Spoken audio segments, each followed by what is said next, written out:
Good Friday మంచి శుక్రవారం. దేవుడు మన కొరకు మన పాపాల నిమిత్తము చనిపోయిన రోజు. ఆయన మరణించాడు, ప్రాణాన్ని త్యాగం చేసిన రోజు. ఈ గుడ్ ఫ్రైడే రోజున దేవుడు ఆ శిలువలో పలికిన 7 మాటలు ఒకసారి జ్ఞాపకం చేసుకుందాం. లూకా సువార్త 23వ అధ్యాయం 34వ వచనం. యేసు, తండ్రి, వీరేమి చేయుచున్నారు, వీరెరుగరు గనుక వీరిని క్షమించుమని చెప్పెను. దేవుడు శిలువలో కూడా అంత బాధలు పెట్టినప్పటికీ దేవుడు ఏం చేశాడు? వారిని క్షమించాడు. మొట్టమొదటి మాట, యేసు, తండ్రి, వీరేమి చేయుచున్నారో వీరెరుగరు గనుక వీరిని క్షమించుమని చెప్పెను. లూకా సువార్త 23వ అధ్యాయం 34వ వచనం. రెండవ మాట, లూకా సువార్త 23వ అధ్యాయము 43వ వచనం. అందుకాయన వానితో, నేడు నీవు నాతో కూడా పరదైసులో ఉందువని నిశ్చయముగా నీతో చెప్పుచున్నానెను. ఈ మాట ఎవరితో చెప్పాడు? దేవుడు దొంగతో చెప్పాడు. ఒక దొంగ ఏమని చెప్తున్నాడు? దొంగ దేవునితో యేసయ్యను చూసి, ఆయనను చూచి 42వ వచనం, యేసు, నీవు నీ రాజ్యంలోనికి వచ్చినప్పుడు నన్ను జ్ఞాపకం చేసుకును అనెను. ఎప్పుడైతే ఆ దొంగ దేవుణ్ణి వేడుకున్నాడో దేవుడు ఒక దొంగ యొక్క పాపాలన్నింటినీ క్షమించాడు. రెండవ మాట, నేడు నీవు నాతో కూడా పరదేశంలో ఉందని నిశ్చయంగా నీతో చెప్పుచున్నానెను. దేవుడు జాలిగల దేవుడు. ఒక చివరి సమయంలో కూడా ఒక పాపిని రక్షించాడు. ఆయనను వేడుకున్న వారిని ఏమాత్రం విడిచిపెట్టే దేవుడు కాదు. అదే రీతిగా మూడవ మాట, యోహాను సువార్త 19వ అధ్యాయము 26-27 వచనాలు. యోహాను సువార్త 19వ అధ్యాయము 26-27 వచనాలు. యేసు తన తల్లియు తాను ప్రేమించిన శిష్యుడును దగ్గర నిలుచుండుట చూచి, అమ్మా, ఇదిగో నీ కుమారుడు అని తన తల్లితో చెప్పెను. తర్వాత శిష్యుని చూచి, ఇదిగో నీ తల్లి అని చెప్పెను. ఆ గడియ నుండి ఆ శిష్యుడు ఆమెను తన ఇంట చేర్చుకొనెను. యేసు తన తల్లియు 9 నెలలు కనిపెంచింది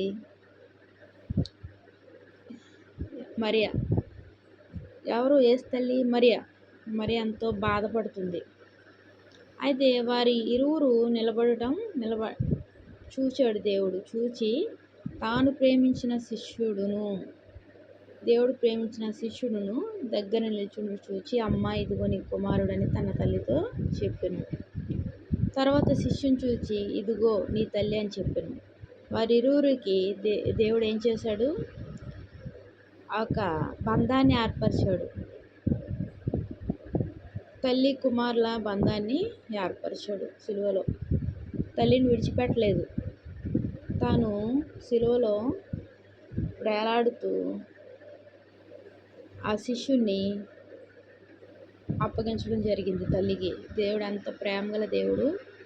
తన తల్లి బాధపడటం ఏమాత్రం ఇష్టం లేక ఆ శిష్యుణ్ణి కుమారునిగా తల్లికి అప్పచెప్పాడు. ఆ గడి నుండి ఆ శిష్యుడు ఆమెను తన ఇంట చేర్చుకున్నాడు. ఎంత ప్రేమగల దేవుడు అంటే అసలు మాటల్లో మనం వర్ణించలేము. నాలుగో మాట, మత్తయి సువార్త 27వ అధ్యాయము 46వ వచనం చూద్దాం. మత్తయి సువార్త 27వ అధ్యాయం 46వ వచనం. ఇంచుమించు 3 గంటలప్పుడు యేసు, ఏలీ ఏలీ లామా సబక్తాని బిగ్గరగా కేక వేసెను. ఆ మాటకు, నా దేవా, నా దేవా, నన్నెందుకు చెయ్యి విడిచితివని అర్థము. ఇది ఎక్కడుంది? యోహాను సువార్త 19వ అధ్యాయము 46వ వచనం.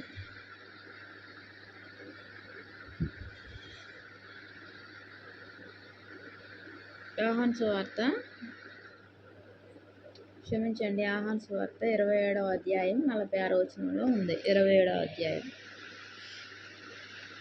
అలాగే 5వ మాట యోహాను సువార్త 19వ అధ్యాయం 28వ వచనం చూద్దాం. యోహాను సువార్త 19వ అధ్యాయం 28వ వచనం.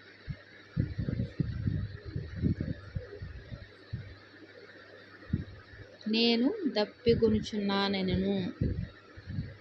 అటు తర్వాత సమస్తమును అప్పటికి సమాప్తమైనదని యేసు ఎరిగి లేఖనం నెరవేరునట్లు నేను దప్పిగొనుచున్నానెను. ఇది ఎన్నో మాట? 5వ మాట. 6వ మాట యోహాను సువార్త 19వ అధ్యాయం 30వ వచనం. యోహాను సువార్త 19వ అధ్యాయం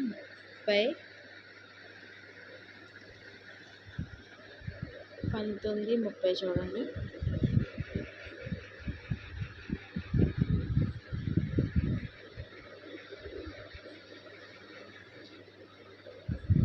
సమాప్తమైనదని చెప్పడం జరిగింది.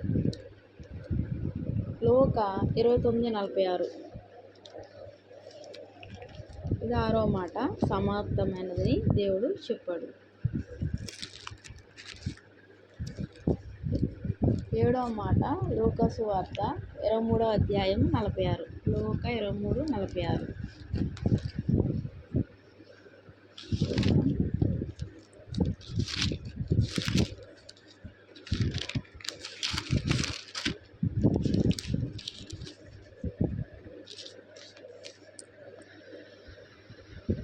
లూకా సువార్త 23వ అధ్యాయం 46వ వచనం.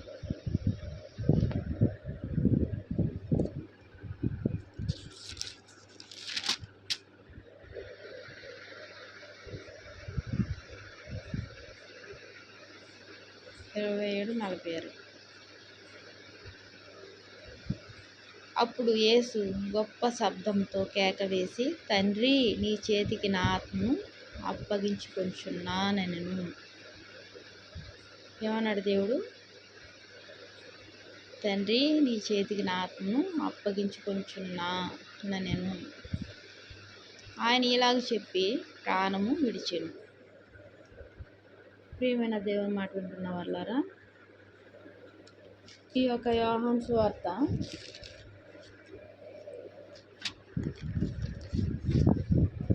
సువార్తలో చూద్దాం. యోహాను సువార్త చివరి అధ్యాయము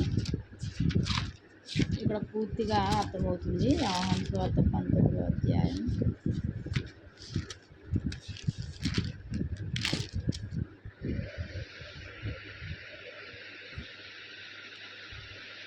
38వ వచనం.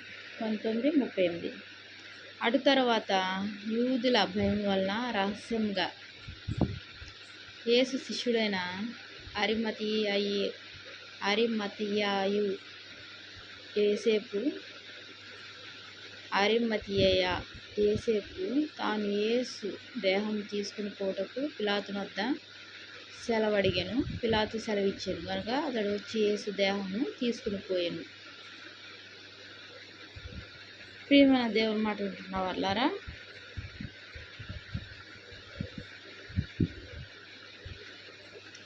పిలాతుని అడిగి యోసేపు ఆ దేహమును తీసుకోవడానికి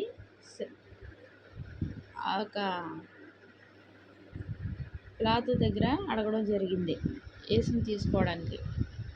మొదటి రాత్రి వేళ ఆయన వద్దకు వచ్చిన నికోదేము కూడా బోలంతో కలిపిన అగరు రమ్మరమి 150 సేర్ల ఎత్తు తెచ్చెను. అంతటా వారు యేసు దేహం ఎత్తుకుని వచ్చి యూదులు పాతిపెట్టు మర్యాద చొప్పున సుగంధ ద్రవ్యములు దానికి పూసి నారబట్టలు చుట్టిరి.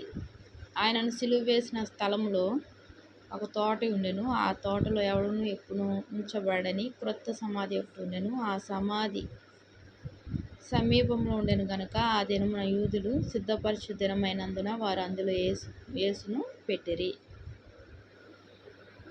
దేవుణ్ణి సమాధిలో పెట్టడం జరిగింది.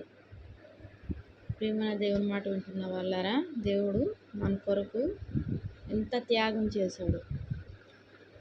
ఆ సిలువలో 7 మాటలు మనం విన్నాము. ఆయన క్షమించే దేవుడుగా ఉన్నాడు. అదే రీతిగా దేవుడు ఏం చేశాడు? పాపిని రక్షించాడు. మూడవదిగా ఏం చేశాడు? తల్లి బాధపడటం ఏమాత్రం సహించలేక కుమారుణ్ణి ఇచ్చాడు. తన శిష్యుడిని కుమారునిగా తల్లికి అప్పచెప్పడం జరిగింది. ఆ శిష్యుడు కూడా ఎంతగానో బాధపడుతుంటే తల్లిని శిష్యునికి ఇవ్వడం జరిగింది. 4వ మాట, నా దేవా నా దేవా నా చేయి ఎలా విడిచితివని దేవుడు అడగడం జరిగింది. దప్పిగొనుచున్నాను అన్నాడు దేవుడు. 5వ మాట, 6వ మాట సమాప్తమైనది అని దేవుడు చెప్పాడు. తన తల వంచి తన ఆత్మను అప్పగించాడు. 7వ మాట, దేవునికి వందనాలు. ప్రార్థన చేసుకున్నాం. మహాప్రేమ గల తండ్రి, ఈ యొక్క తండ్రి శుక్రవారం ప్రభు నాయన మా జీవితంలో ప్రభు నాయన మంచి రోజుగా ప్రసాదించావయ్యా తండ్రి. నువ్వు శిలువలో ఎన్నో బాధలు పడి ప్రభు ప్రాణాన్ని అర్పించావయ్యా తండ్రి. మా పాపాల గురించి విముక్తి కలిగజేసావయ్యా, మా శాపాల నుంచి విముక్తి కలిగజేసావయ్యా. ప్రతి పరిస్థితిలో చాలినంత దేవుడుగా ఉంటూ నడిపిస్తున్న దేవానికి ఎన్నో వందనాలు, స్తోత్రాలయ్యా.